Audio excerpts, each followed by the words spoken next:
Hello, ladies and gent. This is choosing an appropriate method for gathering data, problem type 1. For this one, what you have to do is to consider the situation. For example, mine is that a person called Juan Diego wants to find the average time it takes the students at Licenciado Heriberto Burriega to run a lap around the track. So he will consider a sample of students to find the average time. So he wants to find the average time. And in the first question, we just have to pick the units. This is like uh, an additional question, not too important.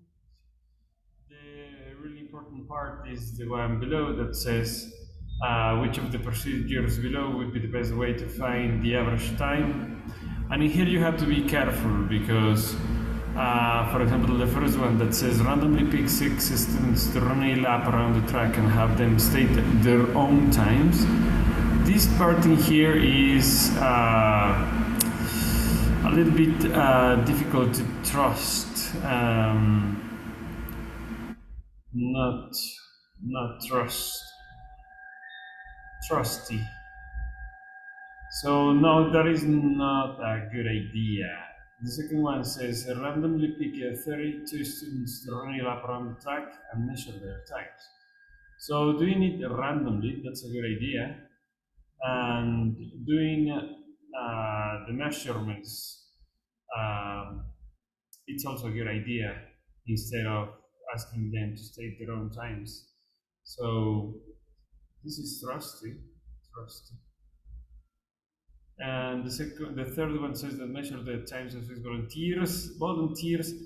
So be careful with these kind of things. Volunteers, you could have from all the school. If you ask for 6 volunteers, maybe you will have volunteering the 6 champions of